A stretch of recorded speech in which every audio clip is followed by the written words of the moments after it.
काश यशोधरा जैसा व्यक्तित्व सबका होता। और वो आधी रात को पत्नी और बेटे को सोता हुआ छोड़ के चले गए। लेकिन यशोधरा की सबसे बड़ी परेशानी इस बात से नहीं कि बुद्ध चले गए, इस बात से है कि बिना बताए चले गए। सुबह उठ के भिक्षा मांगने लग गए उस इलाके में, अपने ही पिता के राज्य में। पिता ने सिर पीट लिया कि भाई क्या कर रहे हैं। और यशोधरा कितनी महान महिला रही होगी, उसने अपने बेटे का हाथ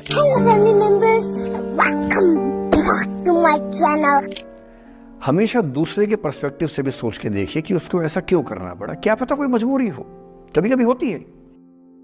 मैं बुद्ध की मजबूरी सोच के परेशान होता हूँ कई बार, और फिर मैं सोचता हूँ कि काश यशोधरा जैसा व्यक्तित्व सबका होता।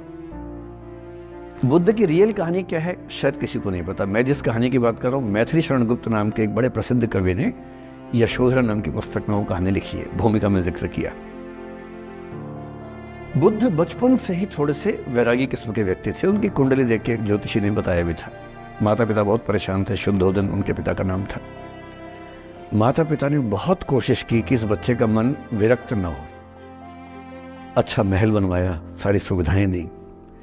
जैसे ही बुद्ध थोड़े से किशोरावस्था में आए, उस समय की दुनिया की सबसे खूबसूरत महिला से, लड़की से, यशोधरा से उसकी शादी करवा दी। यशोधरा के पिता ने काफ़ी एग्ज़ाम लिए बुद्ध जी के, वो सारे एग्ज़ाम में पास हुए, तब जाके शादी हुई। ऐसे नहीं हुई, शादी हुई।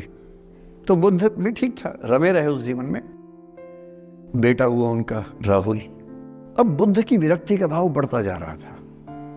29 साल की उम्र के आसपास ऐसा हुआ कि उन्होंने एक मृत व्यक्ति को देख लिया, एक बूढ़े को देखा, एक भिखारी को देखा, एक बीमार को देखा। विरक्त हो गए और उनका मन हुआ घर छोड़ दूं, ज्ञान की खोज में चला जाऊं। अब ज्ञान की खोज में जाएं, उनको पता है कि भाई मेरी पत्नी भी है, मेरा बेटा भी है, राज्य भी है, कैसे छोड़ दूं। छोड़ना जरूरी है। अंदर की आवाज है कि छोड़ो, तुम इस चीज के लिए नहीं बने हो, तुम्हारा स्वधर्म कुछ और है। बाहर की जिम्मेदारी है कि छोड़ नहीं सकते। मैं अनुमान करता हूं कि बुद्ध ने शायद अपने पिताजी से कहा हो कभी कि पिताजी मैं बहुत परेशान हूं, छोड़ना चाहता हूं। तो पिता ने समझा बुझा के मना किया होगा कि बेटा शोभा नहीं देता, ऐसा मत करो। हो सकता है पत्नी से भी बात की हो, पत्नी ने भी कहा हो कि ये क्या बात हुई, हम सबका जीवन तुम पे टिका है, बच्चा अभी बिस्तर से भी नहीं उतरा है, अभी तो चलना भी नहीं शुरू किया है, तुम ऐसी बात कर रहे हो। इसका जिक्र नहीं मिलता इतिहास में कि ये बात हुई कि नहीं हुई। और एक दिन बुद्ध ने तय किया और वो आधी रात को पत्नी और बेटे को सोता हुआ छोड़ के चले गए। इसको बौद्ध परंपरा में महाभिनिष्क्रमण कहते हैं, बुद्ध का अपने घर से निकल जाना। अब बुद्ध चले गए, लेकिन मैथिली शरण गुप्त यशोधरा के पर्सपेक्टिव से बुद्ध को देख रहे हैं। यशोधरा बहुत परेशान है, भाई पति चला गया है, बच्चे का पिता चला गया, मजाक थोड़ना है।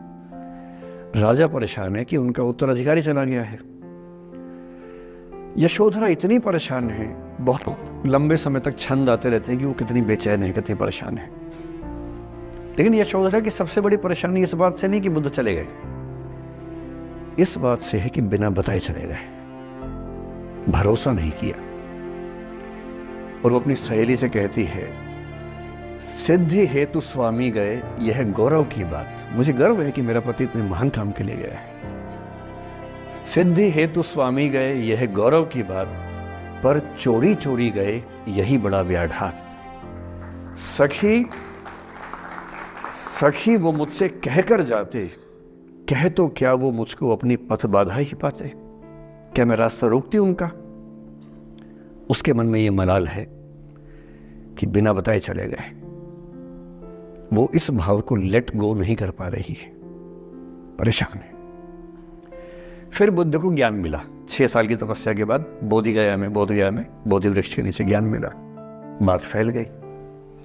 जो 5 शिष्य बुद्ध को छोड़ के भाग गए थे उनके बुरे वक्त में, उन्हीं 5 को बुद्ध ने सबसे पहले ज्ञान दिया सारनाथ में, जिसको धर्म चक्र प्रवर्तन कहते हैं।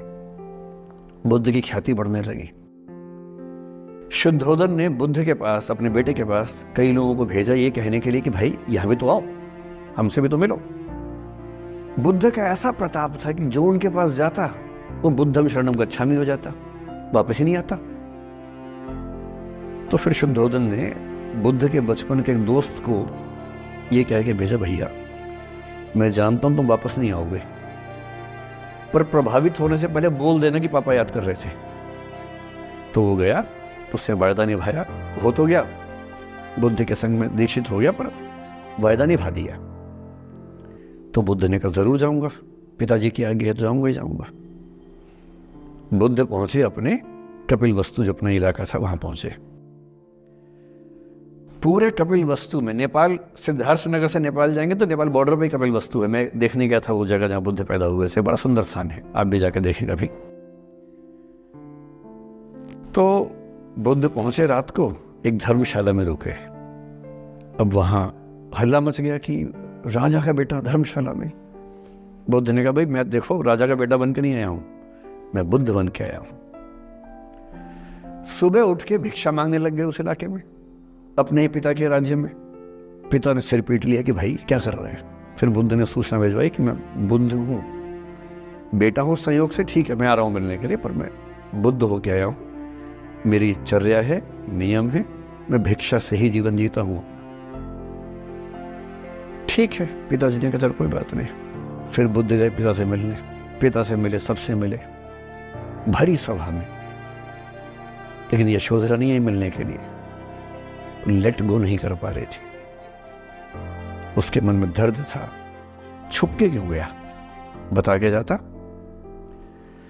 बुद्ध ने पूछा पिता से कि यशोधरा कहाँ है, तो बोले कि वो कह रही है कि अगर बुद्ध मिलना चाहेंगे तो खुद ही मिलने आएंगे मुझसे, मैं क्यों जाऊंगी भाई, आत्मसम्मान भी तो कोई चीज है, मैं क्यों मिलने जाऊंगी।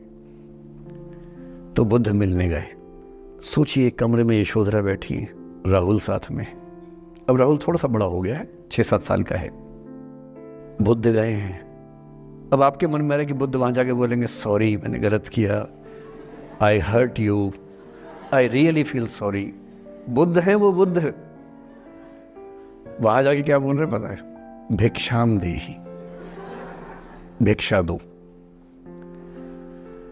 और यशोधरा कितनी महान महिला रही होगी, उसने अपने बेटे का हाथ बाप के हाथ में दे दिया। लेट गो का इससे महान उदाहरण दुनिया के इतिहास में नहीं है कि चलो आखिर तुमने आके झुक के कुछ मांगा तो सही। उसकी जितनी ईगो थी, अहंकार था, सब विगलित हो गया। और जो औरत परेशान थी कि मुझसे बिना बताया गया, उसने अपने बेटे को दे दिया कि इसको लेके जाओ, क्योंकि मैं जानती हूं कि तुम महान काम कर रहे हो, और तुम महान काम कर रहे हो तो मैं क्यों बीच में आऊंगी भाई। मेरा पति महान काम कर रहा है तो मुझे खुशी होनी चाहिए, और तुम्हारी उस खुशी में मैं क्यों पीछे हटूं। बस मुझे भरोसे में लेके जाते तो और खुश होती। Don't forget to subscribe my channel.